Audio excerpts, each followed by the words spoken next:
So good morning. It has been my privilege to serve as First Baptist Church Finance Secretary since March of 2019, but I've been a member of this congregation since the summer of 1981 when I accepted Christ on that third pew where Boone is sitting. I've always been a numbers girl as long as I can remember, so it's only fitting for me to do the historical moment based on church finance. Now, I know you're all sitting there in the pew going, this is going to be a snooze fest, but I guarantee I'm going to make you laugh and I'm going to share some things with you that you did not know about our church history of church finance. So I want to echo Larry Ammons. If you haven't picked up one of these little red books, please grab one today. There's some sitting out there. There's probably some sitting on there. I've got a whole box of them in my office. There is just a treasure trove of information in here about our church history and some church trivia. So I want to give you some glimpses into our finances through the years. So after, we were founded in 1823 because we're getting ready to celebrate 200 years. So after the Civil War in the 1860s, the building that the church was in needed some repair. So when you're doing a building project, you got to have some money.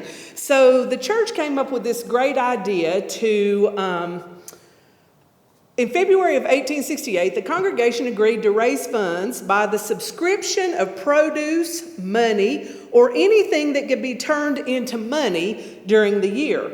As to whether these funds were to be used for repairs on the building or to pay the preacher is not clear. However, because session minutes record nothing about work on the church house until 1874. And of course, they appoint a committee. We're Baptist. We appoint a committee to start raising funds. But they had no success, and the reason was lack of money. So then we went to the state convention to get a loan to help do some repairs on the church building. And apparently we got a loan because then we had to solicit funds to pay the loan back. So then in 1880, the pastor asked members to increase their subscriptions. Have you heard this story before? In order to finish the repairs and install windows, but we don't know why they needed new windows. So they formed a committee. Well, that committee was not really successful, still having trouble raising money. Then they appointed a new committee of L.M. Welch and Fannie Howell, and I'm pretty sure that L.M. Welch is the Welch of the Welch building that used to sit right there. They appointed this committee to raise money for a bell. These two were very successful, more successful than other committees, and a year later, in April of 1883, they installed the bell. This bell, which we still have sitting downstairs, I heard that Bill Teague and Kenny Ball are going to build something to stand it on. So this bell started ringing in 1883 to call people to worship. It cost $78.25. So then after that, they still need money. So they came up with the great idea that they were going to assess how much everybody in the congregation could give. Okay? They were going to publish a list and the deacons were going to collect. Well, being good mountain people, that didn't go over so well because they didn't like being told how much they were going to give, and they didn't like that it was published how much they were going to give. So then they came up with the offering envelope idea. So this is one of the First Baptist Church offering envelopes. We actually have this exact envelope. It's L.M. Welch's of the Welch building. And it was the size, you can see a quarter there for size, to hold quarters. I have in this book on page 41 what the Finance Committee reported in 1870 and how much people gave. And then in 1882, I've got their financial statement, which was significantly shorter than what I produced for the Finance Committee. This is just like half a page. Okay, so the vast majority of the people were giving 75 cents, a quarter. And then we move forward to 1929, and this is a copy of a giving letter. I just want to share with you some bits and pieces because I'm running out of time. See if any of this sounds familiar to you. Under our budget, we should have contributed during the past quarter $1,500, but we've only contributed $977. We owe a balance of $100 on the previous year. We're behind with our pastor, $239, and we owe for building materials, repairs, and incidentals, including our 1929 envelopes, about $829. You pledged $3.25, and you have only given $3.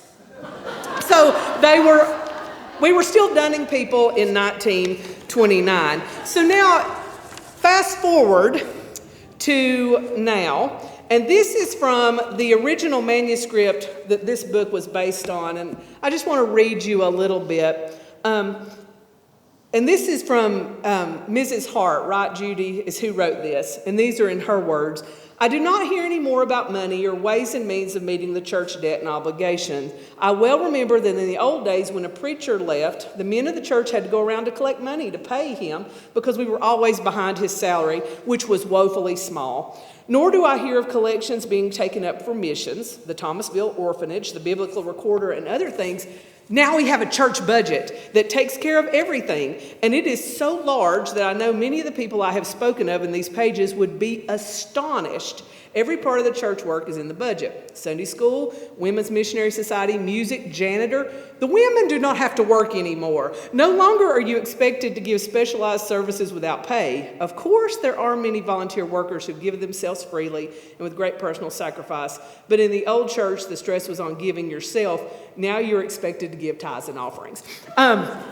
So as we think about the financial foundations that our church has been built on, and we stand on the shoulders of giants who built this beautiful sanctuary for us, who raised money in the Together We Grow program to build our new chapel and to build our Family Life Center back here and the new church offices and all that. We have a budget this year of $651,752. We've come a long way from when we paid the preacher $600 back in let's see what Bill gave me. Back in 1913, the pastor's salary was $900. We've come a long way since then, but we still have a need, always have a need to bring our tithes and offerings into the storehouse. So I want to challenge you today in conclusion, as you think about our bicentennial heading up to next month, do you have a spare $200 in honor or in memory of someone whose shoulders you have stood on in your faith to come into this church? And I haven't talked to Dr. Prince about it, but I'm pretty sure he's going to say it's okay. I would like to have a lasting memorial like this for our bicentennial. This lists everyone who gave in memory and in honor for us to build the chapel and to build the Family Life Center, our last major building project. So I would like us to commemorate our 200 years. Do you have $200 to give to our new faith fund to create a perpetual legacy so that in another 200 years people can stand here and say, you know, back in 2023, they created a foundation for us to build on if the Lord sees fit to let us stay this long. So I challenge you over the coming days to think about, do you have a spare $200 to give to the bicentennial expenses, to give to the faith fund, to give to missions? And if you want that in honor or memory of somebody, just designate it on the memo line in your church, and I guarantee you that that will get taken care of and that will get published, because I would like us to just to continue to grow over the next 200 years. And again, it is my privilege to serve this church. I've loved this church for a long time, and it brings me great joy in the house of the Lord when I get to count out your tithes and offerings. Thank you.